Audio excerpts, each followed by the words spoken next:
안녕하십니까. 행복한 아침 이재용입니다. 안녕하세요. 정예인입니다. 새로운 한 주가 시작됐습니다. 오늘은 12월 12일 월요일이고요. 날씨 궁금합니다. 날씨부터 알아보겠습니다. 박소영 기상캐스터. 네, 날씨 요정 박소연입니다. 이번 주는 궂은 겨울 날씨에 대비를 잘 해주셔야겠습니다. 주 초반에는 곳곳에서 비나 눈 소식이 들어있고요. 황사 영향도 예상됩니다. 또 주 중반부터는 강추위가 찾아올 전망입니다. 네, 출근길 두꺼운 옷을 꺼내 입고 추위에 대한 단단한 대비를 해야겠는데요. 오늘 날씨 어떤지 이어서 전해주시죠. 네, 오늘은 작은 우산을 챙기시는 게 좋겠습니다. 오후부터 전국 대부분 지역에서 비나 눈 소식 들어있는데요. 도로가 미끄러울 수 있어서 교통안전에도 각별히 주의하셔야겠습니다. 오늘 오후부터 밤 사이에 경기 북동부와 강원 영서에는 1에서 5cm, 충북과 전북 북동부에는 1cm 안팎의 눈이 내려 쌓이겠습니다. 특히 퇴근길 무렵에는 눈발이 굵어질 수 있어서 불편이 우려되고 있고요. 서울을 비롯한 그 밖의 지역에는 비만 살짝 내리겠습니다. 오늘 전국의 공기질이 무난한데요. 다만 현재 고비 사막과 내몽골 고원에서는 황사가 발원하고 있습니다. 내일 일부 남부 지역에서는 공기질이 탁할 수 있겠습니다. 이 시각 현재 기온 살펴보겠습니다. 서울은 영하 1.2도, 대전은 영하 3.2도, 부산은 5.8도 가리키고 있습니다. 오늘 한낮 기온 살펴보겠습니다. 서울은 5도, 대구는 9도, 부산은 14도가 예상됩니다. 내일도 전국 대부분 지역에서 비나 눈이 내리겠고요. 수요일에는 아침 기온이 영하 10도 안팎까지 떨어지는 등 다시 강추위가 찾아오겠습니다. 지금까지 날씨 전해드렸습니다.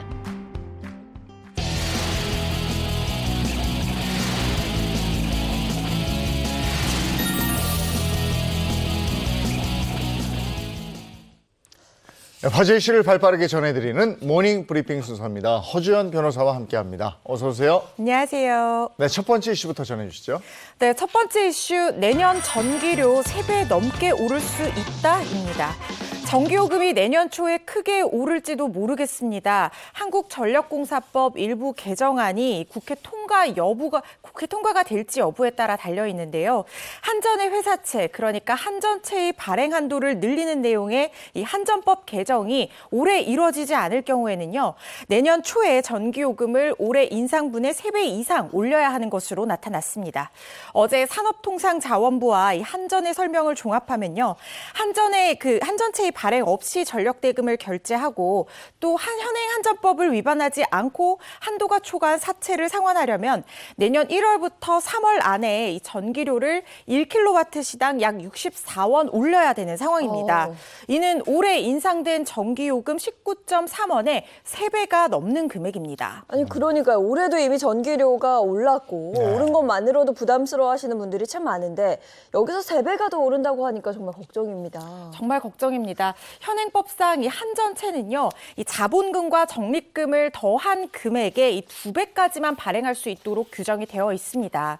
이제까지는 이 원자재 가격 상승으로 전기를 만드는 데 돈이 많이 들어가면서 이 한전이 한전채를 발행해서 이 전력 대금을 충당해 왔던 겁니다. 그런데 치솟는 연료비에 비해서 더디게 오르고 있는 전기요금 탓에 올해 한전 적자 무려 30조 원에 이를 전망인데다가 이 손실과 운영비를 충당하느라 발행한 한전채 규모가 연말이면 72조 원에 육박하면서 법으로 정한 한도를 넘어서게 될 예정입니다. 그렇기 때문에 한전채 발행 한도를 최대 6배까지 늘리는 내용의 한전법 일부 개정안이 발의가 됐지만 지난 8일 국회 본회의에서 부결됐습니다. 만약에 법을 개정해서 이 한전채 발행 한도를 늘리지 않는다고 하면 내년 3월 결산 정산 이후에 이 회사채 발행을 통한 자금 조달 자체가 어려워지게 되는 겁니다. 그런 얘기는 무슨 얘기냐면요. 올해 9월 말 기준으로 자산 228조 원의 이 국내 최대 규모의 공공기관인 한국전력공사가 이 채무 불이행 상태에 빠질 수 있다는 그런 의미입니다. 결국 이 수십조 원에 달하는 영업적자와의 간극을 메우기 위해서는 전기요금을 대폭 올려야 한다는 계산이 나온다는 겁니다. 야, 이거 참 어렵네요. 네. 한전채 발행 한도가 늘어나지 않으면 전기요금이 3배가 오르는 게 이게 불가피하다 이런 얘기가 될 텐데 아무리 그래도 그렇지 오르는 곳에 세 배가 더 오른다? 야, 이거 이 국민 부담이 네. 만만치가 않을 텐데요. 그렇습니다. 또 연쇄적인 물가 상승으로 네. 이어질 수 있기 때문에 걱정되는 상황인데요. 산업부에 따르면 내년 3월까지 한전체 발행 잔액이 약 72조 원 추산된다고 전해드렸었는데 현행법에 따른 한전체 발행 한도는 약 40조 원 정도로 계산이 될 수 있습니다. 그렇다면 32조 원의 간극이 발생을 하게 되는데요.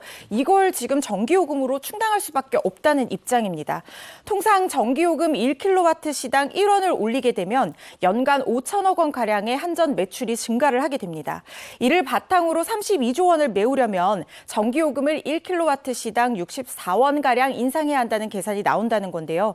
이 산업부 관계자는 내년 3월 이후에 한전체를 발행하지 못하면 연료 수입과 전력 생산이 중단돼서 전력 시장 자체가 붕괴하는 사태를 맞게 될 수도 있다라고 하면서 한전체 발행 없이 전력 대금을 결제하고 이 한도가 초과한 사태를 상환을 하려면 전기요금을 올해 인상분의 최소 3배 이상 올려야 된다라고 설명을 하고 있습니다.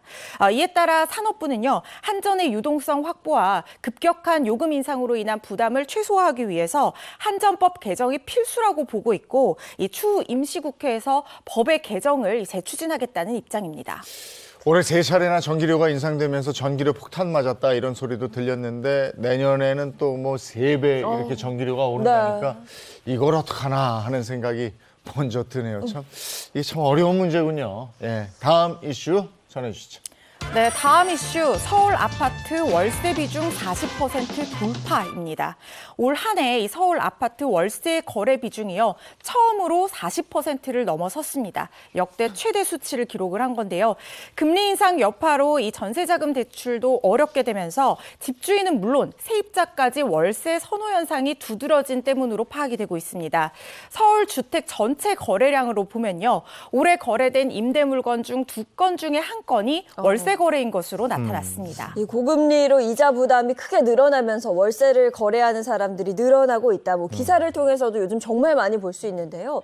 구체적으로 얼마나 늘어난 거예요? 많이 늘어났습니다. 어제 서울 부동산 종합정보광장에 따르면 12월 현재까지 이 서울 아파트 월세 거래량 약 8만 6천 건으로 지금 집계가 되고 있습니다. 전체 전월세 거래량인 20만 8천여 건의 41.7%를 차지하는 수치인데요. 네. 2010년 관련 통계가 공개된 이래 가장 높은 수치를 기록을 한 겁니다.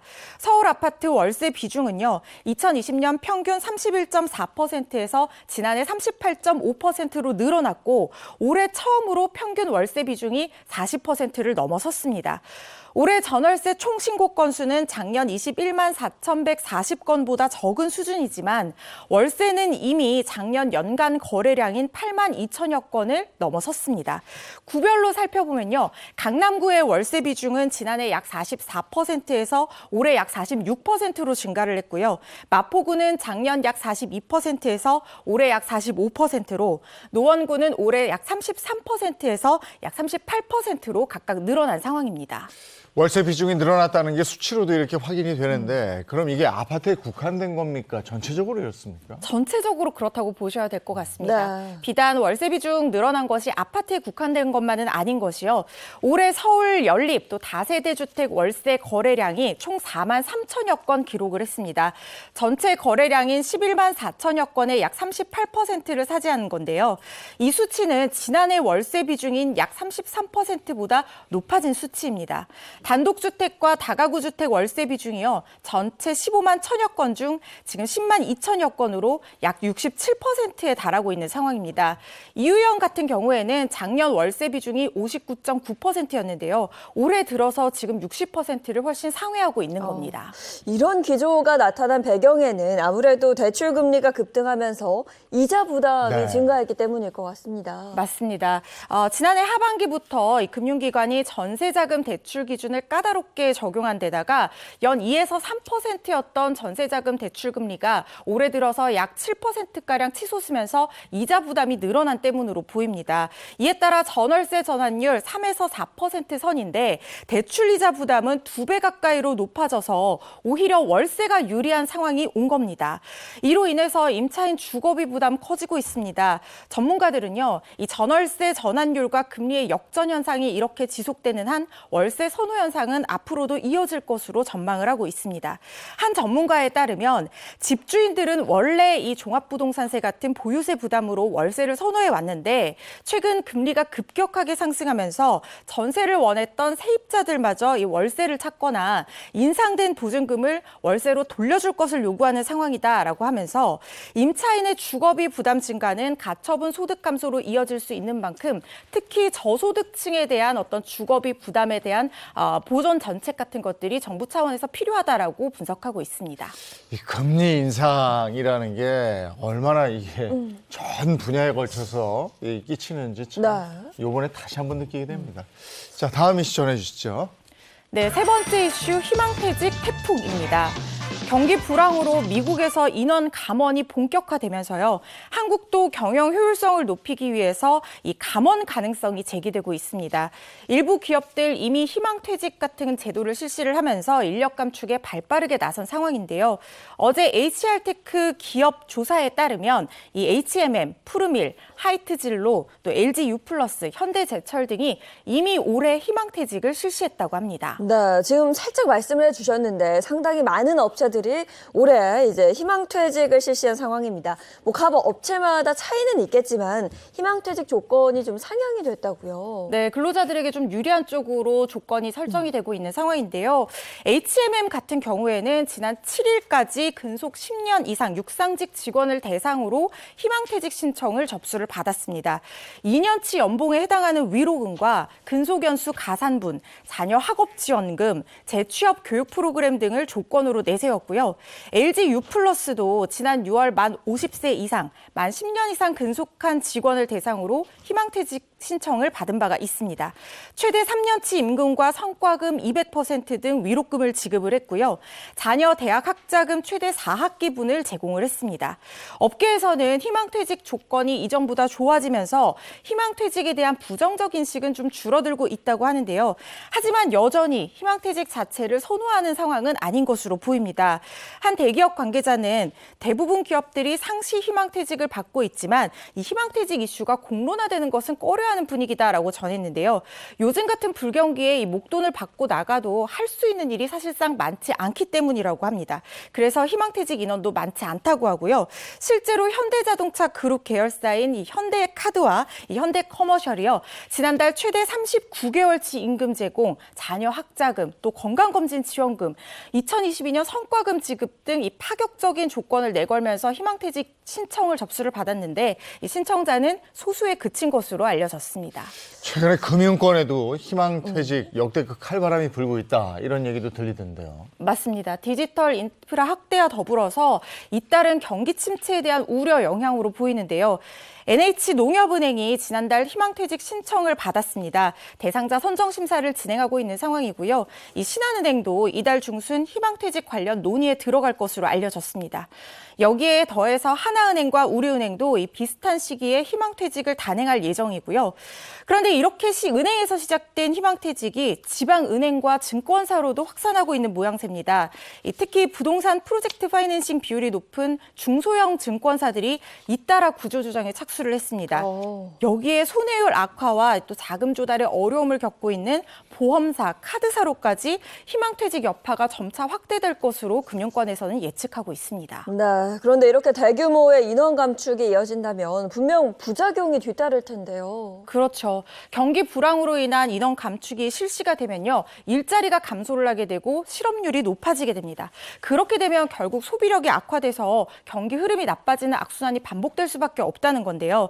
한 전문가는 이렇게 얘기하고 있습니다. 한국은 노동시장이 경직돼서 한번 해고된 근로자가 단시일 내에 새로운 일자리를 찾는 것이 사실상 힘들다는 겁니다.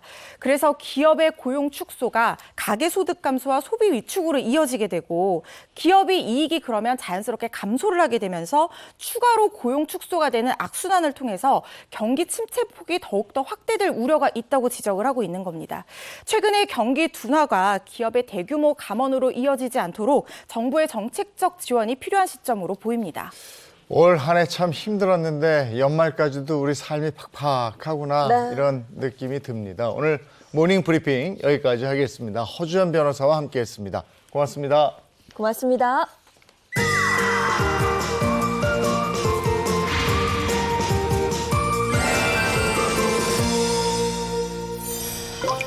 게임 좋아하십니까? 게임 좋아하세요? 저는 그렇게 좋아하진 네, 않는데 근데 가끔 하죠. 네. 페이커라는 선수 혹시 아세요? 알죠. 알아요? 국내를 넘어서 세계 최고의 네. 프로게이머 선수인데요. 나이가 26살이라고 알고 있는데 연봉이 진짜 어마어마하죠. 대단하죠. 네. 네, 우리나라가 뭐 세계에서 내놓으라 하는 게임 강국 아닙니까? 네. 뭐 프로 게이머들도 대단하고 게임을 또 그렇게 잘 만들어내잖아요. 개발도 잘하고 그 연관되는 직종들이 그래서 미래 유망 직종으로 또 각광받고 이렇습니다. 네. 그런데 부모님들은 자녀들이 이제 게임을 한다 그러면 좋아하시는 분은 잘 없는 것 같아요. 저는 갤로그라고 네네. 이거 세대인데 참 뭐 걱정스러운 시각 뭐 이런 것도 있긴 있습니다만은 그래서 오늘 저희가 게임에 대한 특별한 수업을 준비했는데 한번 보시죠. 명실공히 교육강국 대한민국, 세계적으로 인정받는 우리나라의 교육열. 국어, 수학, 영어, 한자, 코딩, 금융까지 갈수록 빨라지는 교육 나이. 그런데 유독 우리나라 부모님들이 걱정하는 분야가 하나 있었으니 바로 게임인데요. 우리가 일반적으로 게임에 과몰입한다라고 생각을 하지만 그 게임에 과몰입되는 것은 무언가 부적응적인 상태 혹은 무언가 좋지 않은 일들의 결과물로 보셔야 됩니다. 게임을 마치 그만하게 하면 문제가 해결된다라고 생각하시기보다는 근본적인 문제가 어느 곳에 있는지를 훨씬 더 찬찬히 그리고 더 기저에서 찾아보시는 것이 훨씬 더 중요한 접근 방법입니다. 게임이 불건전하다는 건 편견.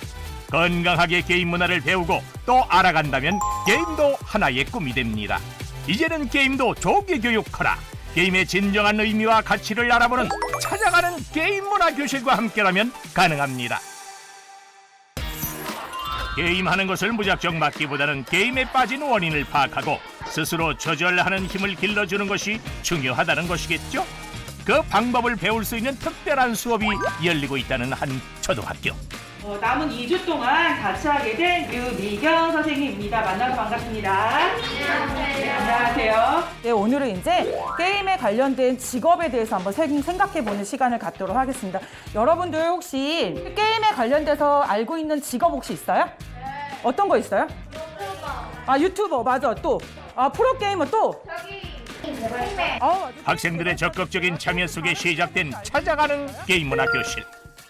청소년들이 과도하게 게임에 몰입하는 것을 예방하고 게임을 교육적이면서도 즐겁게 할 수 있는 방법을 알려주는 시간이었습니다.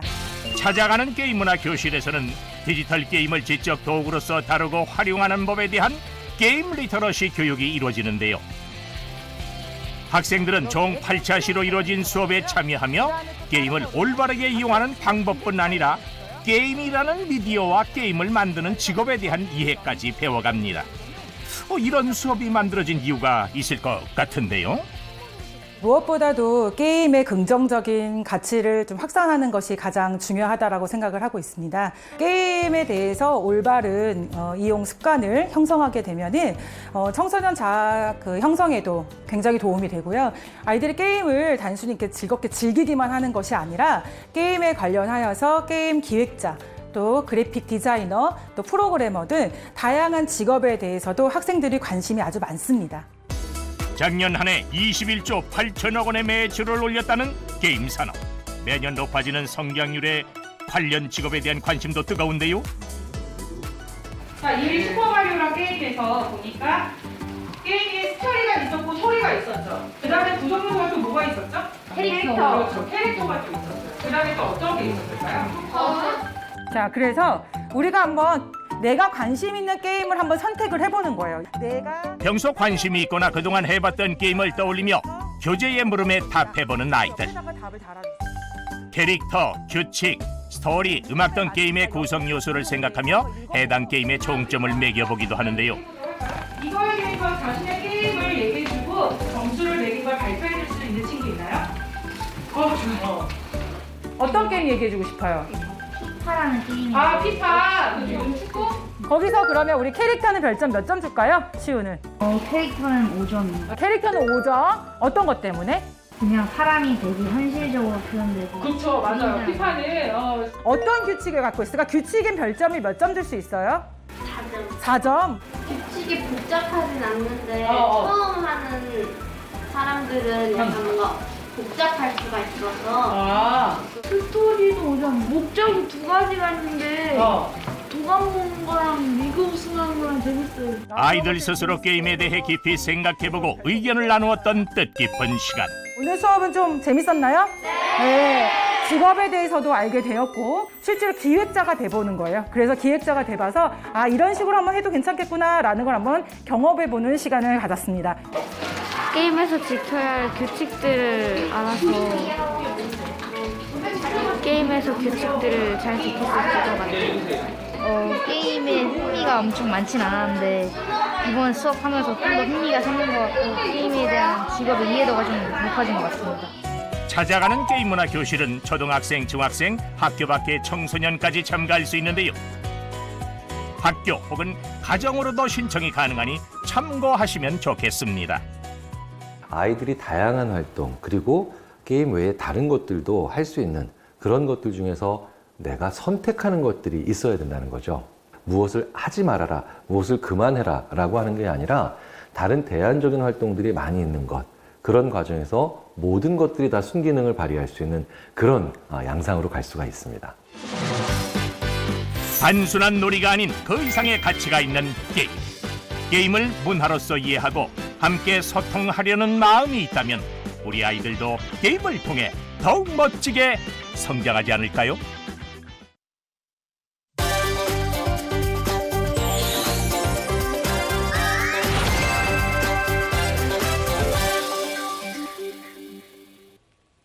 이번에 자동차 관련 얘기 나누겠습니다. 방송인 박수림 씨, 안건우 기자 어서 오세요. 안녕하세요. 네, 반갑습니다. 오늘 자동차 관련 얘기는 뭐 스포츠하고 연관이 있어요? 그렇습니다. 저희 월드컵 생각이 나네요. 네네네. 예, 얼마 전에 16강 끝났잖아요. 네. 우리나라 좀 아쉽게 됐는데 이제 뭘 보는 재미로 사나 하시는 분들 정말 많으실 겁니다. 하지만 자동차와 관련해서도 축구 못지않게 긴장감 넘치는 스포츠가 있습니다. 바로 모터 스포츠인데요. 누구보다 빠른 속도로 극한의 주행을 견디는 스포츠죠. 올림픽 또 월드컵과 함께 세계 3대 스포츠로 꼽히는 모터 스포츠에 대해서 오늘 이야기를 해보려고 합니다. 매력이 정말 대단하죠. 경기를 보다 보면 긴장감 넘치고 그러면서 스트레스까지 뻥 뚫리더라고요. 그렇죠. 근데 우리 생각보다도 이 모터스포츠의 역사가 오래됐더라고요. 굉장히 오래됐습니다. 놀랍게도 모터 스포츠가 월드컵이나 올림픽보다 더 오래됐다고 합니다. 인류 역사상 최초의 모터 스포츠 경기가 1894년에 개최가 됐고요. 120년이 넘는 눈부신 역사를 쌓고 있습니다. 그 사이 모터스포츠 경기 종목도 다양해졌는데요. 24시간 동안 드라이버 3명이 교대로 운전을 해서 서킷을 가장 많이 달린 차가 우승하는 방식 최장거리를 비교하는 거죠. 또 반대로 총 경기 시간이 1시간도 안 될 정도로 아주 짧고 굵게 하는 초단거리 경기까지 다양한 구성으로 경기를 즐길 수가 있게 됐습니다. 그 예전에 영화에서 저는 봤어요. 잠을 안 자고 달리는 그 모터스포츠 경기 맞아요. 있었어요. 기억나시죠? 네. 사막도 달리고. 그러니까요. 그것뿐만 아니라 1시간 안에 끝나는 경기까지 그 모르는 모터스포츠만의 세계가 또 있는 것 같더라고요. 모터스포츠에 열광하는 전 세계 인구가 엄청나다고 들었고요. 네. 그만큼 또 거기서 1등하는 차, 광고 효과는 대단한 거죠. 그렇습니다. 그러니까 우승팀이 어떤 차를 탔느냐가 굉장히 주목을 받는 시대예요.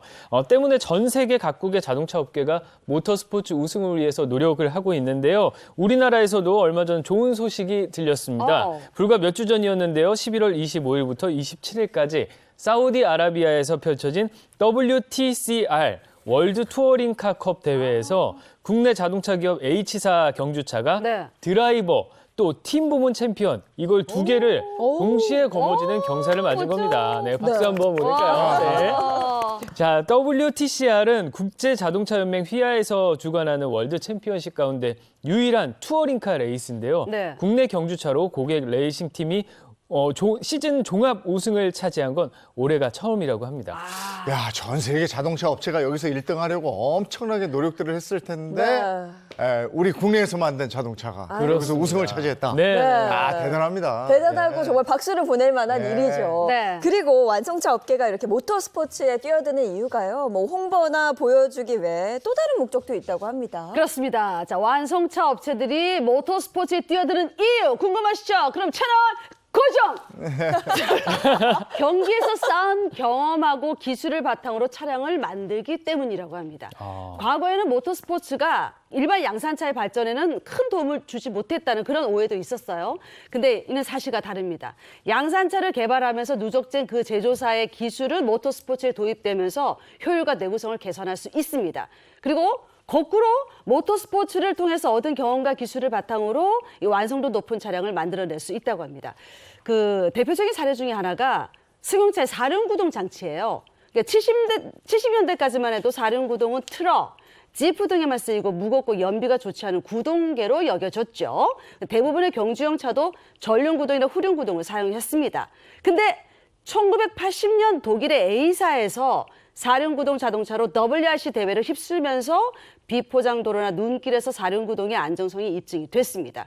이후에 오늘날까지 이 고급 승용차들이 앞다퉈서 사륜구동 파워트레인을 탑재하겠다고 난리가 났습니다. 아, 이렇게 모터스포츠의 첨단 공학 기술이 양산차에 적용이 되고 네. 그러면 국내에도 이렇게 양산차에 적용이 되는 그런 예들이 있겠네요. 물론이죠. 오브코스죠. 국내 자동차 업계도요. 모터스포츠 영향을 받습니다. 대표적으로 국내 H사의 N 브랜드인데 모터스포츠를 바탕에 둔 고성능 브랜드로서 공력 성능, 셰시, 파워트레인과 같은 자동차의 핵심 요소들이 이 모터스포츠에서 영감을 받았다고 합니다. 그 때문에 현재 그 M 브랜드의 많은 차량이 WRC, TCR, 뉴브르 브루크링, 24시 네고레이스 등 다양한 모터스포츠에 참가하면서 이 축적한 기술과 경험의 산물이라고 볼 수 있죠. 네, 모터스포츠의 역사가 120년이 넘는데요. 그 네. 긴 세월 동안 정말 많은 노하우와 데이터가 쌓여 있을 거잖아요. 그걸 활용해서 다른 멋진 차를 분명히 탄생시킬 수 있을 것 같습니다. 그래서 이런 최신 기술들을 고객에게 전달하려면은 네. 그만큼 빠른 연구가 필요합니다. 그렇죠. 그래서 나오는 얘기들이 요즘 롤링 랩이라는 게 있는데요. 그러니까 굴러다니는 연구소라는 말이 나오고 있습니다. 전 세계 자동차 업계가 모터스포츠에서 영감받은 고성능 기술을 양산 모델에 반영하기 위해서 많은 연구와 개발을 하게 될 텐데 국내 자동차 기업 H사에서 이른바 움직이는 연구소 롤링 랩을 개발해서 전 세계에서 쌓아온 모든 모터스포츠 데이터를 구체적으로 실현을 하고 있습니다. 아, 움직이는 연구소 이러니까 굉장히 흥미로운데 네. 여기서 구체적으로 어떤 연구가 이루어지고 있는 건가요? 두 가지를 좀 꼽을 수가 있습니다. 네. 먼저 첫 번째는 모터스포츠의 환상적인 거죠. 코너링을 현실화하는 연구를 하고 있습니다.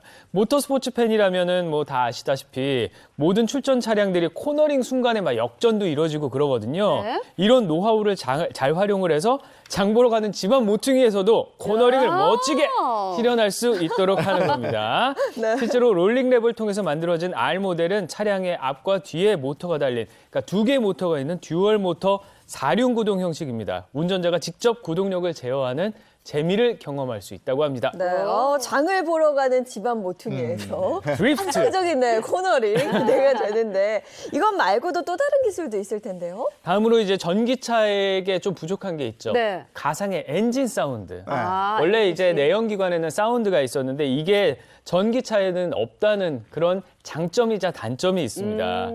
모터스포츠를 좋아하는 분들은 이 오감을 위해서 사운드와 진동을 좋아하는 분들이 많을 텐데요. 가상의 엔진 사운드에 모터스포츠에서 얻은 차의 역동적인 움직임을 더해서 자동차와 운전자가 일체감을 높이는 그런 기술을 구현을 하고 있습니다. 이렇게 자동차 업계는 전동화 시대에도 운전의 재미를 이어나가기 위해서 노력을 기울이고 있고요. 모터스포츠에서 쌓은 경험, 앞으로 큰 역할을 해나갈 것으로 기대를 모으고 있습니다. 네, 모터스포츠의 경험과 기술을 그대로 전수받은 다양한 차량들이 우리 눈앞에 이렇게 나타날 날을 기대하고 있겠습니다. 네, 오늘 준비한 자동차 관련 소식이었고요. 이번에는 우리 주변에서 일어나는 사건, 사고를 법의 관점으로 풀어보겠습니다. 그 법이 알고 싶다.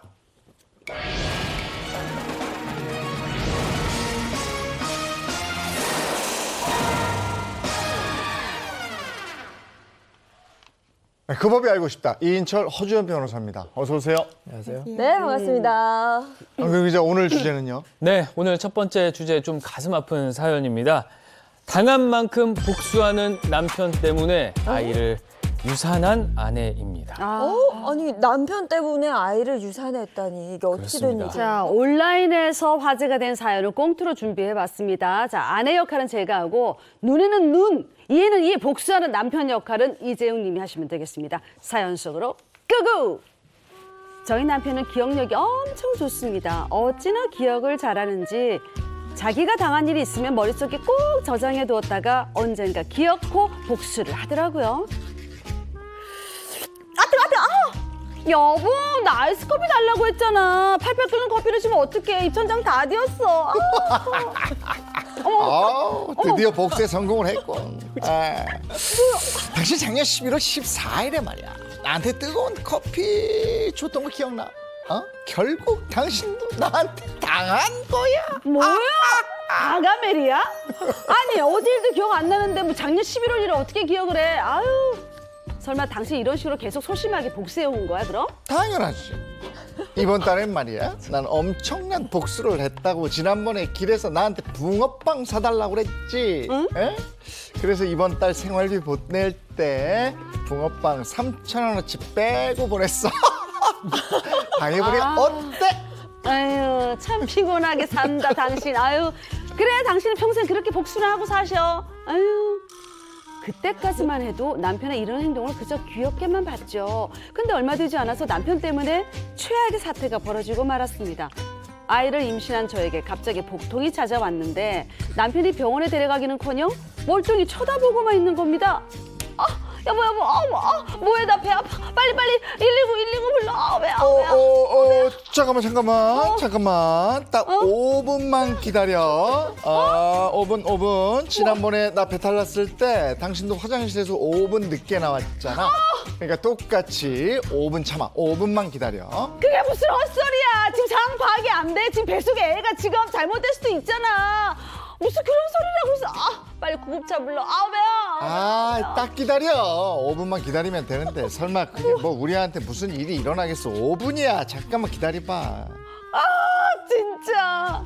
하지만 설마 하던 그 일이 결국 벌어지고 말았습니다. 병원에 실려간 그날 저는 유산을 하고 말았습니다. 남편은 아이를 잃은 게 자기 때문이냐며 뻔뻔하게 나오는데 전 이런 남자는 더 이상 살 자신이 없습니다. 이 기막힌 일을 어떻게 하면 좋을까요? 야, 임신한 아내한테 복수를 하다가 정말 그러게요. 이게 큰일 났네. 그러니까. 구체적으로 어떤 일이에요? 당한 만큼 되갚아주는 남편 그리고 그의 아내에게 일어난 일입니다. 남편과 아내는 결혼 3년 차에 접어들었는데요. 남편에게 연애 때부터 아주 치명적인 장점이다 단점이 있었습니다. 네. 당한 건 그대로 하나도 빼지 않고 다 갚아주는 그런 성격이었습니다.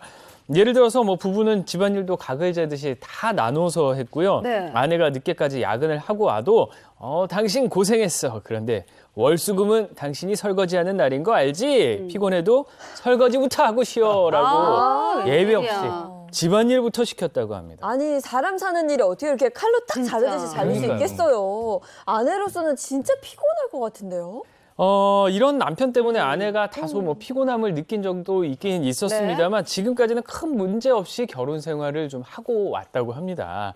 또 얼마 전 이들 부부에게 반가운 소식이 들려왔는데요. 결혼 3년 만에 선물, 아이가 생기게 된 겁니다. 임신 초기인 아내 당연히 뭐 산전 평가를 해야겠죠. 그래서 남편과 병원을 방문하는 일이 잦아질 수밖에 없었는데요. 그러던 중에 바로 예상하지 못한 일이 생기고 말았습니다. 그날은 아내가 남편보다 먼저 퇴근을 해서 집에 일찍 귀가를 한 날이었는데요. 네. 퇴근하고 집으로 오던 남편은 아내에게 전화를 해서 이렇게 말했습니다.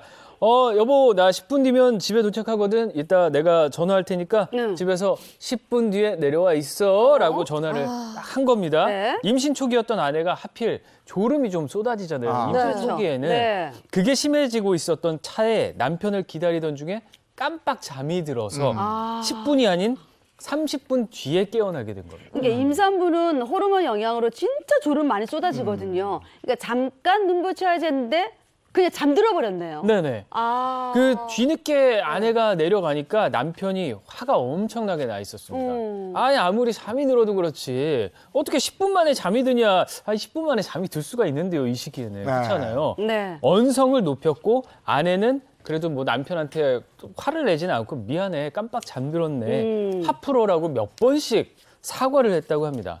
당시만 해도 아내는 뭐 남편이 알겠다면서 화를 삭히기에 또 그 일은 그렇게 마무리된 줄 알았는데 그로부터 2달 후에 사건이 일어나게 됩니다. 이게 미안하다고 서로 이제 그 마무리가 된 걸로 알았는데 2달 후에 사건이 일어났다. 이게 뭔가요? 남편의 이제 소심한 복수가 시작됐습니다. 두 달 후에. 그날따라 이제 아내가 이제 컨디션이 안 좋았어요. 감기 기운도 있고 소량의 하혈도 있고 해서 네. 남편이 이제 아내한테 전화를 합니다. 전화를 해서 내가 좀 있으면 집에 도착하니까 네네. 집 근처에 죽집 가서 따뜻한 거 먹자. 이렇게 네. 이제 위로를 하는 거예요. 네. 그러니까 아내가 웬일이야 이 사람이 해서 이제 집 앞으로 딱 가니까 남편이 없는 거예요. 그러니까 남편한테 전화하니까 길이 많이 밀려서 그러니까 당신 먼저 가게에 좀 가. 이렇게 이제 말을 들은 거예요. 컨디션도 안 좋고 감기에 걸렸단 말이에요. 그럼 10분까지 걸어가는 건 그냥 일반 사람도 걸어가기 쉽지 않은데 감기까지 걸렸잖아요. 그렇죠. 지금 아내로서는 어쨌든 굉장히 힘든 상황이잖아요. 맞아요. 굉장히 힘겹게 가게까지 걸어갔는데 아. 설상가상으로 가게 문이 닫혀 있었다는 거예요. 아. 그래서 남편한테 전화를 해서 여보 가게 문 닫혔어. 나 다시 집에 올라갈게. 이렇게 얘기를 했어요. 그런데 남편이 뭐라고 얘기를 하냐면 여보 날도 추운데 그러지 말고 조금만 기다려. 5분이면 딱 5분이면 도착을 한다. 그러니까 차로 태워서 내가 데려가겠다. 이렇게 얘기를 한 거예요. 네. 그래서 아내가 기다렸는데요. 네. 10분이 지나도 5분이면 된다던 남편이 보이지를 않는 거예요. 왜 그러지? 바로 그때 이 문제가 발생을 하는데 아내가 컨디션 난조 때문인지 굉장히 극심한 어지럼증을 느끼게 된 겁니다. 그래서 다시 남편한테 전화해서 여보 갑자기 너무 어지러워서 그러는데 택시 타고 나 병원으로 가야겠어. 이렇게 얘기를 했다는 네네네. 거예요. 그런데 남편이요. 아픈 아내를 걱정하기는커녕 화를 내면서 내가 너 태워가겠다고 경로까지 바꿨는데 아무리 아파도 1분도 못 기다려? 어머, 웬일이야. 아무리 임신 중이라도 그렇지 너 너무 배려심 없는 거 아니야? 이렇게 퉁명스럽게 대답을 했다고 합니다. 대박. 아니 근데 이게 이렇게 큰일이에요. 이렇게 화를 낼 만한 일이 아니잖아요. 아니죠. 임신한 아내가 아프다는데 병원 가겠다는데 왜 이걸로 이런 얘기를 하는지 모르겠네요, 정말. 그러니까요. 저도 이해가 안 되는데 뭐 어쨌든 정말 이게 불행한 상황인데 그중 천만다행으로 아내 앞에 택시가 섰습니다. 그리고 네. 택시 승객이 내리고 있던 중에 승객이 이 아내 상태가 심각하니까 부축을 해서 택시에 또 태웠어요. 네. 그래서 아내가 택시에 탔단 말이죠. 그런데 택시를 타자마자 전화가 걸려옵니다. 남편. 네. 남편이 그거 보고 있었던 겁니다. 네? 방금 택시 탔지? 내가 다 봤거든. 지난번에 나 30분이나 기다리게 하더니 너 고작 10분 기다려놓고 끝까지 감기 때문에 뭐 택시 타냐? 이렇게 이런 아유. 전화가 온 거. 아니 이거는 도 났어요. 공포 영화다. 택시 타는 걸 보고도 그러면 자, 타 빨리 타. 내 차 타. 이것도 아니고 그냥 보고 있었다 보고 이거 있었던 아니에요. 거예요. 막 소름 돋아요. 그러니까 아내가 왜 날 태우지 않았냐 이렇게 네. 물어보니까 남편이 20분도 더 채워서 태워가려고 내가 지켜보고 있었지. 그런데 내가 이미 택시 타버리는 걸 어떻게 해? 네가 너랑 나랑은 다르게 본인 몸 편한 것만 생각하는구나라고 했다고 합니다. 그것뿐만 아니라 뭐 가게가 문 닫은 거 남편이 이미 알고 있었고요. 또 아내가 걸어서 가게에 이동했다고 했잖아요. 아까 그것까지 다 알고 있어요. 왜 그러지? 그러니까 2달 전에 자신을 한 30분 기다리게 한 거, 차 안에서 기다렸던 거. 그렇죠. 어떡해. 그것 때문에 복수하려고 임신한 아내를 그 추위에 밖에 이렇게 세워뒀다는 거잖아요. 진짜 이건 아니다. 이건 좀 상황이 이게 아닌 것 같은데 남편은 왜 그런 거예요? 남편은 이제 아내가 단순히 좀 컨디션이 안 좋았겠거니, 네. 뭐 감기겠거니 이렇게 생각했는데 사실은 아내가 상태가 훨씬 심각한 거예요. 그렇죠. 그래서 오한과 그다음에 이제 과업이 겹쳐가지고 결국 쓰러져가지고 안타깝게도 병원에 도착했는데 아이가 유산이 된 거예요. 근데 이제 그 아내가 이제 얼마나 이제 남편에 대해서 좀 배신감을 느꼈겠어요. 그래서 결국에는 이혼을 결심하고 친정으로 갔다고 합니다. 그렇게 바랐던 진짜 아이를 잃게 된 것도 정말 가슴 아픈 일이지만 남편의 그 행동이 저는 더 상처를 깊게 만든 것 같아요. 그러네요. 너무 나빴어. 근데 이 얘기를 나눴을 테니까 남편이 네. 뭔가 반성하고 네. 정말 다시는 안 그러겠다 이렇게 좀 빌었을 것 같은데요. 그랬어야 되는데 안타깝게도 그러지 않았다고 합니다. 오히려 적반하장으로 나오는 사건이 또 벌어지는데요. 네? 남편이 처가의 모습을 드러냅니다. 아내를 네. 뭐 보러 갔겠죠. 네? 그랬더니 딸한테 상황을 전해들은 친정 아버지가 나서서 화가 나잖아요. 너무 화가 그래서 나서. 화를 참지 못하고 이 사위의 뺨을 몇 차례 어. 때리는 그런 일이 발생을 발생을 했는데요. 장인이 딸이 상처받게 하고 싶지 않으니 더는 찾아오지 말게라고 하면서 두 사람한테 이혼해라 이렇게 이제 화가 나서 얘기를 하신 거예요. 그런데 사위가 여기에 굴하지 않고 뭐라고 반응을 했냐면요. 장인한테 이렇게 말을 합니다. 겨우 10분 세워뒀는데 유산된 게 제 잘못인가요? 전후 관계 따져보면 아이 잃은 거 다 아내 때문이에요. 이렇게 나온 거예요. 그러면서 심지어 내 아이를 잃었으니까 나도 보상을 받아야 되겠다. 이런 얘기를 하면서 장인어른께서 이혼하라고 하시면 저도 폭행죄로 장인어른 고소하겠습니다. 이렇게 얘기를 했다고 합니다. 야, 여기까지 갔으면 이거 부부관계를 회복하기가 이게 그쵸. 쉽지 않겠다는 생각이 드는데. 어렵죠. 근데 저는 사연 들으면서 들은 생각이 내 남편이 이러면 어떨까? 만약에 뭐 하나라도 받으면 그만큼 똑같이 복수하려고 하는 사람이면 어떻게 같이 살 수 있을까? 이런 생각이 들거든요. 부부간에 중요한 건 신뢰, 믿음이잖아요. 그쵸. 이게 우리 먹는 거 하나 남아있을 때 내가 먹을 거다? 이렇게 먹으면 두고 봐라 하고 다음에 뭐 하나 남은 거 내가 먹나? 뭐 이런 장난은 칠 수 있죠. 네. 이건 너무 유치한 걸 떠나서 너무 악랄한 것 같아요, 저는. 신뢰를 다 깨버렸잖아요. 그럼요. 이거 말도 안 궁금해요. 돼요. 이게 아내한테 이러는 사람이 밖에서도 그럴까? 예. 밖에서 어떤 사람한테도 이렇게 할까? 이것도 궁금한데요. 그쵸. 네. 어쨌든 이런 정황들이 이혼 사유가 되는 겁니까? 보통 우리가 이제 결혼해서 임신하면은 남편들이 얼마나 좋아하겠습니까? 그래서 아내한테 더 잘해주는데 반대의 경우도 있어요. 상담하다 보면 어떻게 아직도 이런 사람이 있지? 임신했는데 아내를 막 무시하고 그럼요. 막 하고 심지어는 막 폭행하고 이런 경우도 있거든요. 그것 때문에 유산이 되는 경우도 있어요. 네. 자, 근데 만약에 자연유산이 됐다. 그러면 뭐 사실 그건 아내 책임이 아니잖아요. 근데 2014년에 이런 남편이 있었다고 해요. 아내가 이제 계속해서 3번이나 유산을 하니까 타박을 하는 거예요. 그래서 이런 막말도 했는데 남의 뱃속에 들어가면 멀쩡한데 왜 네 뱃속에만 들어가면 자꾸 이렇게 하니까 아내가 얼마나 힘들었겠습니까? 그래서 결국에는 이혼을 결심해서 이혼 소송까지 했는데 법원은 남편에게 잘못이 있다고 위자료 1,000만 원 지급하라고 판결 내렸거든요. 네. 이렇게 이제 서로 배우자가 힘들면 위로와 격려를 해야지 무시를 하고 타박하면 이혼 사유가 될 수가 있고요. 이 남편이 그렇게 복수를 좋아했다고 했잖아요. 네. 옛날에 이런 법이 있었어요. 고대 함무라비 법에 눈에는 이, 이에는 이. 네. 이게 고대 함무라비 법전에 나오는 거거든요. 이 사람도 똑같이 당하게 좀 처벌을 좀 했으면 또 위자료도 많이 나왔으면 좋겠습니다. 그 남자는 임신을 못 하니까 그걸 안 되는데 그 또 하나 제가 좀 걸리는 게 남편 뺨을 때린 그 장인어른을 상대로 폭행죄로 고소했잖아요.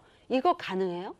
뭐 법적으로 따져보면은 이론상으로는 가능할 것으로 보여요. 화가 난 장인이 사위의 뺨을 때린 그 심정, 그거 솔직히 알긴 폭행은 그쵸 알죠. 폭행은 사실은 합리화될 수는 없지만 맞아요. 그 심정만큼 우리가 다 이해할 수 있잖아요. 그런데 법적으로 따져보면은 폭행이라고 하는 것은 신체에 대한 일체의 유형력의 행사이기 때문에 뺨을 때린 행위는 사실은 폭행죄에 해당하는 그런 행위입니다.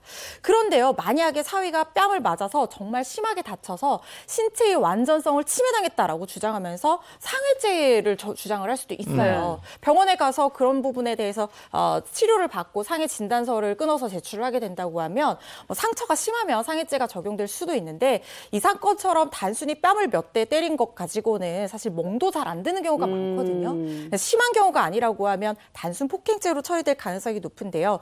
그런데 이제 직계 비속이 존속을 고소할 수가 없다는 것이 원칙이지만 맞아요. 가정폭력 사건 같은 경우에는 이렇게 폭행행위가 있었다 이렇게 고소를 하는 것도 가능하기 때문에 사위가 마음을 먹는다고 하면 폭행죄로 고소를 할 수도 있어 보이고요. 그렇게 되면 장인어른은 벌금형 처분 정도를 받을 것으로 지금 예상이 되는 상황인데 그런데 지금 사위가 장인까지 고소하는 이 상황이 사실은 말이 진짜 안 되잖아요. 그렇죠. 그리고 제가 진짜로 충격을 받은 거는 자기의 그 복수, 그 30분에 대한 복수를 위해서 거짓말까지 해가면서 아내를 그렇게 그렇죠. 세워놓고 가게 문 다 닫은 거 알면서 네. 그렇게 했다는 게 저는 너무너무 좀 잔인하게 어떻게 보면 맞아요. 느껴질 정도이거든요.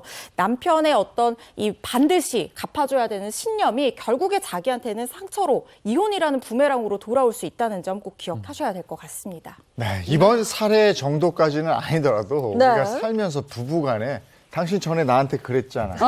이런 거 많이 하거든요. 많이 하죠. 하긴 해요. 그러니까 부부간에 이런 복수는 안 좋다. 이런 걸 다시 한번 생각하게 돼요. 저도 몇 가지 이렇게 착착 이렇게 떠오르는 영상들이 있어요. 하지 마세요. 있긴 있죠. 저마다 있을걸요? 저마다? 있긴 있죠. 네. 있긴 있죠. 자, 오늘 그 법이 알고 싶다. 여기까지 하겠습니다. 고맙습니다. 고맙습니다.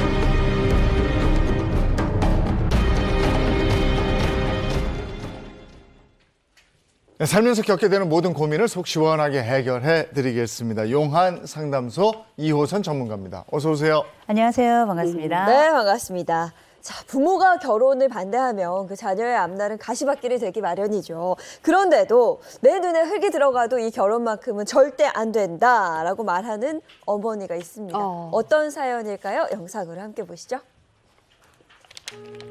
안녕하세요. 딸 때문에 고민이 많은 50대 엄마입니다. 저희 딸은 24살인데 갑자기 결혼할 사람이 있다고 남자를 데려오더라고요. 좋은 일입니다. 결혼이란 말도 놀랐는데 남자 나이가 40살이래요. 딸보다 16살이나 많고 저랑은 11살 차이밖에 안 나는 거예요. 일단 남자는 보내고 딸이랑 둘이서 얘기했는데 직장 상사랑 부하 직원으로 만나서 사귄 지 1년째래네요. 딸 말로는 남자가 자기를 공주처럼 대접해줘서 좋았대요. 음식점에 가면 자기 의자부터 빼주고 숟가락, 젓가락도 다 세팅해주고 물도 떠다 준다는 거예요. 잘해주는구나. 그런데 연애하면 보통 다 그 정도는 해주지 않나요? 그리고 딸 말로는 경제력이 좋다는데 재산이라곤 경기도에 전셋집 한 채랑 중형차 한 대 있더라고요. 보통 그 나이에 그 정도 직급이면 가질 수 있는 경제력이지 않나요? 거기다가 남자가 외아들이고 호르몬을 모시고 산대요. 그런 집에 가면 시어머니 뒷바라지만 하다 늙을 텐데 어떻게 결혼을 시키겠어요? 그런데 저희 딸은 제 말을 귓등으로도 안 들어요. 좀 비슷한 또래의 남자들을 만나보라 해도 자기는 나이 많은 아저씨 같은 스타일이 좋대요.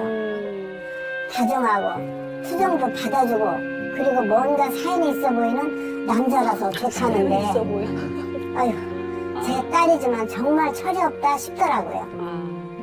그리고 한편으로는 이게 제 탓인가 하는 생각도 들어요. 저희 딸이 중학생 때 남편이랑 이혼을 했거든요. 자기 아빠의 빈자리를 저렇게 채우려나 싶어서 마음이 복잡하더라고요. 요즘에는 저 설득하겠다고 주말마다 선물까지 들고 집에 찾아오는데 둘 다 진짜 꼴도 보기 싫어요. 제 눈에 흙이 들어가도 저 결혼 말리고 싶은데 어떻게 하면 좋을까요? 아이고, 그래야 되나. 딸보다 16살이 많고 네. 장모가 될 저분보다 11살 어려요. 아이고. 그런 나이 차는 물론이고 여러 가지 조건이 지금 탐탁치가 않은 상황이에요. 그러니까요. 네. 사실 뭐 나이 차는 사랑하는데 나이 차 뭐 중요하겠어요 이렇게 많이들 생각하시는데 지금 이 사연 들으니까 꼭 이게 단순히 나이 차 때문만은 네. 아닌 것 같거든요. 우리가 참 애들 키울 때 어릴 때는 어린 대로 속 터지고 맞아. 커서는 커서도로 또 속색이고 이게 자식에 대해서 이 마음의 바람잘 날이 언제 끝날라나 이런 생각이 들겠습니다만 우리가 내 자식이 결혼할 때 나이차 얘기하면 말 그대로 나이차가 뭐가 그렇게 대단한가 싶지만 남의 집 자식 나이 차이는 상관없는데 내 집 자식 나이 차이는 상관이 있어요. 그렇죠. 아무래도 부모들이 가지고 있는 여러 가지 생각들이 많이 있는데 분명한 건 뭐 우리가 뭐 재채기하고 사랑은 감출 수 없다고 합니다만 재채기는 참을 수 없어서 더 힘이 들고요. 또 우리가 알고 있는 이 자식들이 하고 있는 이 사랑에 관련돼서는 어떻게 관여하기가 어렵기 때문에 더 속이 터지는 일이 아닌가 싶습니다. 그래서 지금 여러 가지 고려할 사항들이 많은데 하나씩 한번 풀어가 보죠. 20대 그 딸은 또래 남자들보다 좀 이렇게 다정다감하고 투정 받아주는 아저씨 같은 뭐 사연이 있는 아저씨 같은 스타일이 좋다고 하는데 근데 아저씨들이 다 다정다감하고 투정 받아주고 막 이러지는 않거든요. 그런 착각을 좀 하고 있는 것 같은 느낌이 들어요.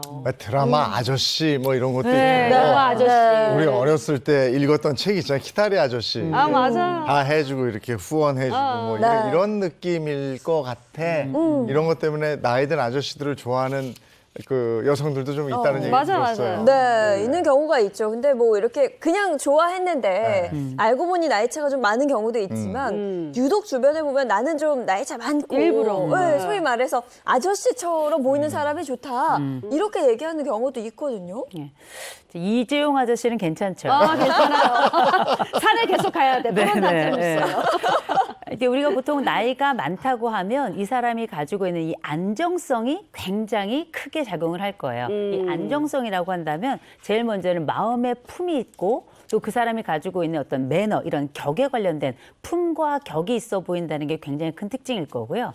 더군다나 이 사람들은 되게 나이가 어느 정도 있으면서 경제적인 안정성도 가지고 있을 상황이 굉장히 많고, 무엇보다 사람이 품과 격이 있다는 얘기는 마음의 여유가 있다는 얘기라서 삶의 경험치들이 다른 나이가 어린 사람을 대할 때 훨씬 더 안정적으로 보일 가능성이 굉장히 높거든요.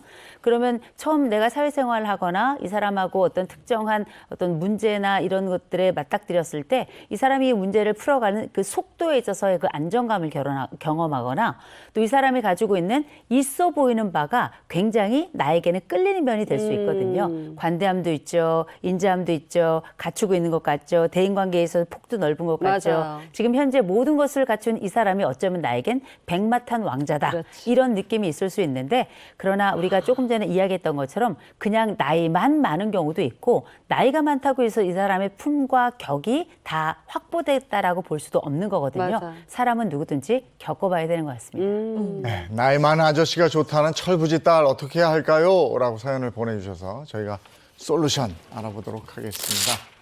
반대하지 말고 시간을 제시하라. 우리가 이제 어머니께서 결혼하던 시점에는 뭐 24살이 그렇게 이른 나이가 아니었을 수 있어요. 그리고 그 연령대가 문화가 달라지면서 요새는 결혼 굉장히 늦게 하죠. 최근에 우리나라 그 평균 결혼 연령이 나왔는데 보니까 남자가 33.6세고요. 여성이 31.6세예요. 그런데 이게 결혼정보회사에서 나온 데이터랑 같이 한번 비교를 해보면 결혼정보회사 기준으로 봤을 때는 초혼이 남성이 36.7세고요. 여성은 33.6세입니다. 이 딸 엄마 입장에서 보자면 지금 결혼정보회사에서 나온 33.6세 기준으로 하자면 내 딸은 10년 빨리 결혼하는 거예요. 아, 그러네. 그러니까 같은 여자 입장으로서도 얘가 정말 가장 인생에서 꽃답게 자기만의 인생을 펼쳐나갈 때 그냥 결혼을 해버리는 것 같은 이런 아쉬움이 있을 거 아마 분명히 있을 겁니다. 또 한 가지는 제가 지금 보면 저희가 이 결혼과 관련해서 제가 드린 말씀이 불편하실 수 있어요. 제가 속물처럼 보일 수 있겠습니다만 우리가 결혼할 때 당사자는 모르겠으나 부모는 그 결혼할 파트너의 경제적 상황도 안 볼 수가 없어요. 그리고 그 사람이 갖추고 있는 여러 사회적 환경도 안 볼 수가 없습니다. 근데 지금 이 사례자, 곧 사연을 보내주신 자의 상황을 들어보니 이분께서 제일 먼저 마음에 들었던 건 나이가 많다는 거예요. 두 번째로는 호르몬이가 있다는 것. 이게 사실 굉장히 중요한 역할을 하는데 거기에 또 뭐가 있었냐면 경제력을 갖추고 있다고 얘기했는데 알고 보니 뭐 경기 지역에 전셋집 정도 있더라. 이건 갖춘 거라고 보지 않으시는 거죠. 이런 요소들이 사실 나이 이상의 것으로 엄마의 불안을 자극하고 있는데 엄마가 마음에 안 드는 건 한 가지가 아니라 여러 가지고 이 여러 가지 모든 것들이 딸에게는 오히려 뭔가 사연이 있어 보이는 이렇게 보이는 거라 사실 지금은 둘 간의 시간 차이도 있고 환경에 대한 이해 차이도 있어서 지금 두 사람이 갈등하는 건 결국 갈등만 생길 곧 강화될 뿐이지 지금 현재 결정은 나지 않을 가능성이 굉장히 높거든요. 지금 당장은 잠깐 멈추어야 돼요. 뭐냐 판단도 잠깐 멈추고요. 네. 그다음에 갈등도 잠깐은 멈출 시점이라고 저는 봅니다. 지금 조건을 살펴보면 어머니 입장에서는 무조건 이렇게 나이 때문에 반대한다기보다는 공주처럼 막 잘해준다고 그랬잖아요. 수저 세팅해주고 물 떠다주고 제 남편도 그런 거 기본으로 하거든요. 그 딱히 공주처럼 대접해주는 것 같지도 않고 경제력 뭐 좋다고 했잖아요. 아까도 말씀하셨지만 뭐 그 전셋집 40대 그 나이에 중형차 이건 기본 아닙니까? 엄마는 그렇게 생각하시는 것 같아요. 네. 그래서 그 말이 좀 앞뒤가 안 맞기도 한 것 같아요. 그렇죠. 그래도 엄마가 굉장히 마음에 걸리는 부분이 네. 이 남자가 혼자 호르몬이를 모시고 있잖아요. 딸의 미래가 뭐 어쩔 수 없이 그려지는 거죠. 맞아. 호르몬이를 같이 모시면서 고생하겠다 그런 생각을 드니까 이걸 그냥 결국 그냥 결혼해 사랑하면 이렇게 말할 수는 없을 맞아. 것 같거든요. 어머니 입장에서는 그럴 수 있는데 제가 딸 입장에서 한번 말씀드려 볼까요? 네. 이집트 호르몬이에요. 이집트 호르몬이에요. 그거 기억하셔야 됩니다.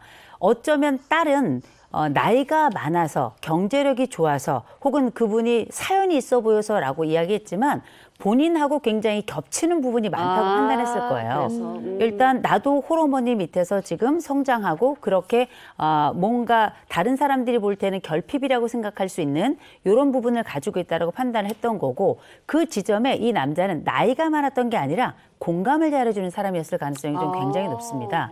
그래서 적어도 우리가 이 상황을 보고 이 사례자의 이 말씀을 중심으로만 생각해 본다면 이 결혼이 굉장히 우려되는 결혼이 맞아요. 근데 딸 입장에서 생각해 본다면 이 남자에게 왜 끌렸을까? 단순히 이게 아버지 부재에 따른 정서적 결핍에서 온 것이라고만 볼까? 전 그렇게 생각하지 않습니다.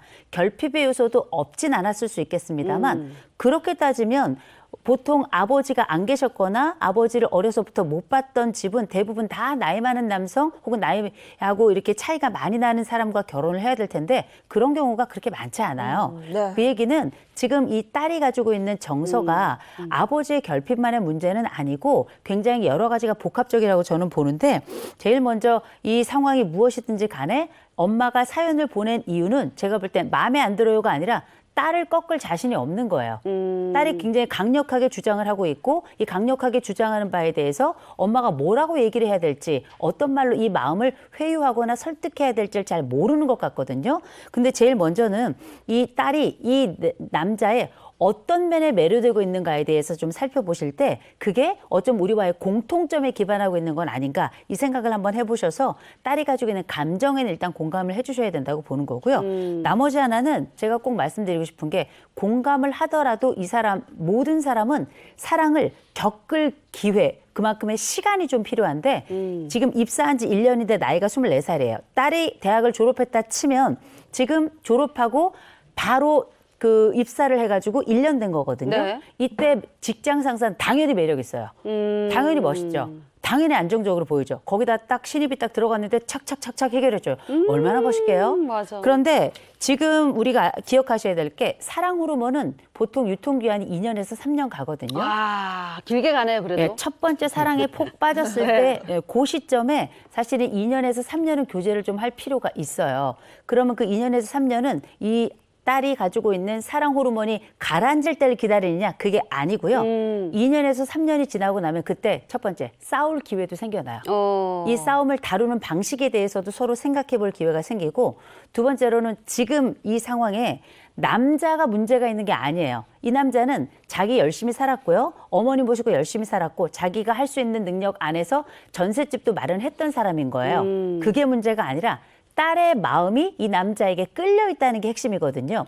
딸이 자기의 감정을 2년 지나고 3년 지난 다음에도 이 남자가 괜찮다고 판단이 된다면 이 결혼은 동의하셔야죠. 맞아. 그러나 지금은 좀 서두르는 이유가 딸이 너무 이렇게 막 마음이 달아 있는데 이때 반대하죠. 어떻게 될까요? 오히려 어긋나죠. 어긋날 수 있습니다. 그래서 이건 어긋나고 아니고의 문제가 아니라 딸이 조금 더 마음을 찬찬히 가지고 상황을 객관화했는데 그때 가서도 이 남자가 괜찮다? 저는 이 결혼은 동의할 수 있다고 생각하는 게 딸도 성인이니까요. 다만 그렇게 빠른 속도로 뭔가를 해결하려고 하는 이 딸에게 충분한 시간을 가져야 된다는 설득의 이유를 제공하는 게 지금 상황으로서는 제일 중요하다는 거죠. 그러니까 일단 3년만 가만히 놔두면 그 사랑의 호르몬이 알아서 이렇게 해줄 거다 이거잖아요. 가만히 두는 것도 뜯어 말리지 말고 가만히 두는 것도 정답일 수도 있겠어요. 네. 사회적인 경험이 부족해서 이제 소위 얘기해서 남자 보는 눈이 아직 부족하다 이렇게 어머니가 판단을 하신 거고. 네. 근데 어머니 마음은 또 조건이 더 괜찮은 남자 만나서 고생 안 하고 잘 살아줬으면 그럼요. 하는 거잖아요. 네. 근데 문제는 지금 그 콩꺼풀이 씌었네. 그러니까. 네, 그럼 당연하죠. 사랑에 빠졌다는 거잖아요. 근데 제 주변에도 20대 때 40대 이제 형부라고 하는데 남자가 결혼한 친한 언니가 있는데 결혼 초반이나 연애할 때는 굉장히 좋았다 그랬어요. 왜냐면 남편이 한창 일할 때였으니까 막 뭐 일도 그만둬라, 뭐 생활비도 턱턱 갖다 주고. 근데 시간이 지나다 보니까 은퇴할 시기가 너무 빨리 다가오는 거예요. 아이는 크고 있는데. 그러네. 그런 문제, 현실적인 문제에 또 맞닥뜨리는 경우들이 있더라고요. 이게 참 어른들이 우려하는 가장 큰 문제이기도 하고요. 네. 사실상 실제 발생하는 문제이기도 합니다. 우리가 나이 차이가 많다는 게 나이 차이 자체가 의미가 있는 게 아니고 다른 안정성이 구비돼 있으면 이게 나이 차이가 문제되지 않을 수 있어요. 근데 나이 차이가 있을 때 이런 문제점이 있습니다라고 하는 여러 호소들이 있다면 그 몇 가지가 있는데 가장 첫 번째가 세대 차이예요. 이 세대 차이라고 하는 건 아무것도 아닌 것 같지만 말이 통하게 되는 그 시점이 지금은 사랑하니까 괜찮은데 이 둘 사이에 친구 관계가 서로 다르고요. 네, 그리고 맞아. 이때 받아들이는 문화의 그 일종의 시냅스들이 조금 달라요. 그러면서 각자 친구들이 나이 차이가 또 많이 나고요. 그러면 나이 어린 아내는 나이가 너무 많은 남편의 친구들의 아내들을 만나게 되는 거죠. 그렇죠. 그러면 대화의 주제가 많이 엇갈리고 거기서 약간 좀 어린 사람이 뭐라는가 뭐 이런 약간 따돌림까지는 아니겠지만 이 문화적인 격차를 느낄 수가 있고 당연히 아내의 친구들을 만났을 때 이 남편의 경우에는 또 이렇게 적응이 또 쉽지 않은 경우가 있거든요. 맞아요. 이런 부분이 하나가 세대 차이라고 볼 수 있고 또 의견 차이도 날 수 있고요. 거기 또 하나가 말씀하셨던 것처럼 막상 퇴직을 했을 때 퇴직이 너무 빨라지고 그럴 때 이 아내와 남편 사이에 경제적인 문제가 갈등의 요인이 되는 경우들도 상당히 많고 무엇보다 나중에 이 아내가 나이 많은 남편과 사는 것에 대해서 좋아하지 않는 상황이 생겨나요. 갈등이 생겨났을 때 이 남편이 이 부분을 잘 처리하지 못하는 경우들도 꽤 많이 생겨나거든요. 이런 경우에는 조금 갈등이 오랫동안 지속되거나 아내의 자존감이 굉장히 오랫동안 상처 입는 경우들도 생겨나서 이게 문제가 쉬운 문제만은 아닐 수 있습니다. 예. 자, 두 번째 솔루션 보겠습니다. 엄마가 왜 불안한지 살펴보라. 엄마가 이 결혼이 불안한 이유는 뭐냐? 혹시 얘가 결혼에 실패하거나 불행한 결혼을 할까봐 이거든요. 근데 이건 모든 부모들의 공통적인 고민이에요. 모든 고민들을 가지고 있는 부모들은 다 이 고민 안에서 또 다른 고민을 또 낳고 하거든요. 그러면 이 사연 같은 경우에는 어떤 말씀하셨냐면 아빠의 빈자리를 저렇게 채우나? 라는 얘기를 하셨어요. 네. 엄마의 이혼 경력이 내 딸에게도 혹시 이 아빠의 빈자리를 더 크게 느끼게 하는 거 아닌가 이런 생각을 가지고 있는 건데 제가 말씀드릴 건 우리 이혼한 한부모 가족들이 있어요. 네. 한부모 가족이 있습니다만 한부모 가족이 1년에 결핍이 있을 수 있습니다. 그러나 이 결핍이 누군가에게는 결핍으로 인식이 되지만 누군가에게는 또 일어나는 힘이 되기도 하고 돌보는 힘이 되기도 해요. 네. 그러니 이걸 죄책감으로 100% 가져갈 필요는 전 없다고 생각합니다. 경우에 따라 이혼이 아주 폭력적인 가정의 경우에는 전 이혼을 하라고 권하기도 해요. 그만큼 우리가 이혼에는 다들 사연이 있기 때문에 네. 대신 그 이후에 적응이 어떻게 되느냐에 따라 아이하고의 관계가 잘 유지가 된다? 문제되지 않습니다. 그러니 너무 죄책감에 시달릴 필요가 없고요. 무엇보다 제가 좀 아쉽게 생각하는 건 결혼할 나이가 된 자녀를 둔 분들은 첫째, 내가 이혼하거나 한부모가 되었을 때 의논할 대상이 없다는 게 되게 힘들어요. 그리고 또 한 가지는 뭐냐면 지금 이 시점에 뭔가 옆에서 남편 대신 이 아버지까지는 아니겠지만 결정을 할 때 의논할 사람이자 동시에 이 집안에 남자 어른이 있다는 걸 알려줄 필요도 있습니다. 이 사윗감하고 얘기도 하고 관련해서 이 사윗감을 좀 보면서 남자로서 볼만한 주변의 친인척들이 있다면 이 죄책감을 좀 줄여나가고 현실적으로 도움을 받을 수 있는 분들에 대한 요청이 좀 필요하지 않을까 싶습니다. 네, 지금 딸이 데려온 사윗감이 마음에 안 들고 지금 딸이 판단이 미숙하다고 본인은 스스로 이제 판단한 건데 본인도 좀 불안할 거예요. 근데 과연 내 판단이 맞을 것인가? 여기에 대한 불안감. 그 어머니 머릿속은 그거예요. 온통 얘를 어떻게 하면 결혼을 성사시키지 못하게 할까? 이런 생각밖에 없으신 것 같아요. 지금 가장 그 결혼을 만약에 딸이 하게 된다. 그 두려운 게 뭘까요? 어머니의 두려움이 가장 큰 게 뭔지 저는 그게 궁금해요. 뭘까요? 이 사람이 가지고 있는 그 여러 특성들 중에 뭐가 있냐면 문제가 생기면 이걸 빨리 해결하고 싶어요. 그래서 내가 가지고 있는 정보 안에서 이게 맞다고 그냥 확 판단해 버리는데 이걸 이제 심리학에서는 휴리스틱이라고 부릅니다.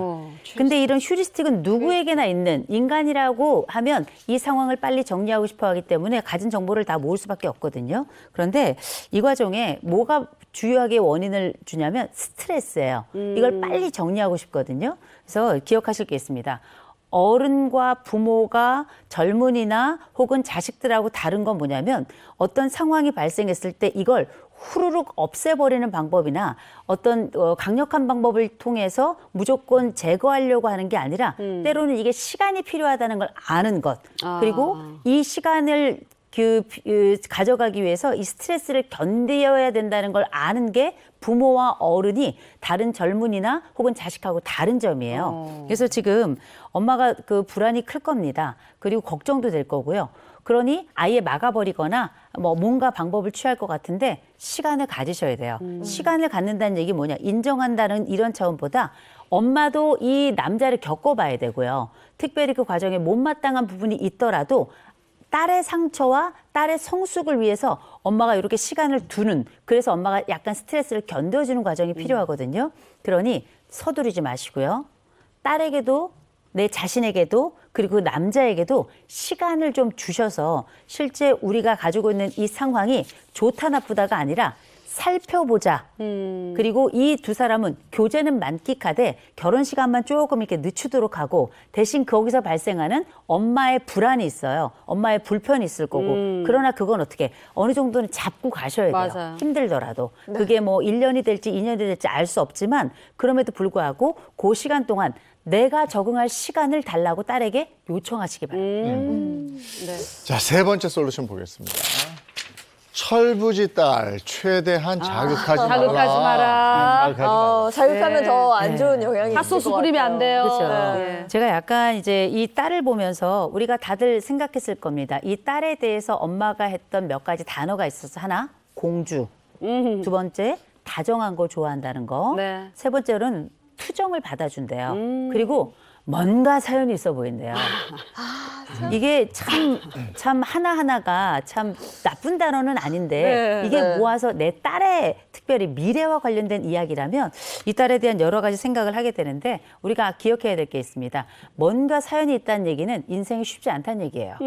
두 번째, 공주, 특별히 이렇게 동화 속 공주를 꿈꾸는 사람들 보면 동화 속 공주는 대부분 둘 중에 하나입니다. 완전히 철이 없거나 아니면 진짜 천방지축이거나 둘 중에 하나인데 생각해 보면 이런 천방지축 공주들은 뭔가 마음에 안 들거나 혹은 뭔가 본인이 반대에 부딪히면 오히려 큰일을 치는 경우들이 되게 많아요. 그래서 지금 이 상황은 이 공주가 들뜨지 않게끔 혹은 변수를 만들지 않도록 하는 게 지금 엄마로 볼 땐 이 딸이 섣부른 결정을 하거나 혹은 이 상황을 악화시키거나 혹은 잘못된 선택을 하는 걸 일단 막을 수 있는 제일 먼저 해야 될 일이 아닌가 싶습니다. 아니 근데 그 보통 누굴 만났어요? 너무 사연이 있어 보이고 약간 그런 모습이 보이면 피하게 되지 않나요? 그 모습이 이 사람을 사랑하는 이유가 된다는 게 이것도 좀 이 딸도 보면 평범하지만은 않은 것 같아요. 사연이 있어 보여서 이 사람이 좋다 이렇게 표현을 해요. 비련의 그리고 주인공. 아까도 잠깐 나왔지만 이런 상황에서 말리면 내가 드라마 속 주인공이 된 거죠. 그렇죠. 로미오와 줄리엣 그래가지고 나의 절절한 이 사랑을 이 극복하고 나는 이룰 거야 뭐 이렇게 되는 거 아니에요. 그렇죠. 그러게. 그래서 그런 드라마가 정말 시작이 될 수 있는 거거든요. 그래서 뭔가 내가 반대하는 연애를 하고 있다, 내 자식이 그럴 경우에는 이들이 이미 후끈 달아오른 겁니다. 후끈 달아올랐을 때 반대하면 오히려 당금질을 하는 것과 다름이 없어요. 맞아요. 그래서 지금은 뭘 해야 되냐? 교제는 저는 뭐 어차피 말려도 이미 성인이기 때문에 할 겁니다. 네. 그럴 때 누군가 계속 들어줘야 돼요. 끊임없이 들어주고 아 그러니 즐거워하면서 이들이 무슨 일을 하고 있고 어떤 사랑을 건강하게 하고 있는지를 알아보면서 같이 장단을 맞춰주시되 그러나 이 결혼을 정말 반대하고 싶으시죠? 그러면 기꺼이 들어주시되 중간중간에 아주 생각이 자주 들 만한 주제를 하나씩 떨궈주는 거예요. 즐거움 가운데 그 가운데 아주 하얀데 그 가운데 검은색 걸 하나 딱 떨어뜨리면 거기에 몰입하게 되는 거거든요. 제가 이 결혼을 반대하라고 말씀드리는 건 아닙니다. 다만 그렇게 부모가 가장 우려하는 사항을 가끔 한 번씩 톡톡 하나씩. 던져주면 나중에 즐거움만 있다가 가끔 그 관련된 상황이 살짝이라도 나타나면 그때 그 생각이 굉장히 커지게 되면서 신중해지는 현상을 줄 수 있거든요. 지금은 쭉 어느 정도 교제를 하도록 하시고 대신 옆에서 충분히 들어주는 역할을 해주시고 대신 가끔 부모의 우려를 말씀해 주시면서 이 딸이 가끔 이 상황에 신중해질 기회를 갖도록 해주시는 게 더 좋지 않을까 싶습니다. 알겠습니다. 네, 2호선의 용한 상담소 오늘 여기까지 해야 되겠네요. 고맙습니다. 고맙습니다. 오늘 곳에 따라서 비나 눈이 온다고 예보가 돼 있더라고요. 네, 그렇습니다. 이번 주 초반에는 곳에 따라 눈과 비, 황사까지 있다고 합니다. 바뀌는 기상 정보 잘 확인하시기 바랍니다. 한 주의 시작 행복하게 보내시고요. 저희는 내일 아침 7시 30분에 돌아오겠습니다. 행복한 아침, 행복한 하루 되십시오. 고맙습니다. 고맙습니다.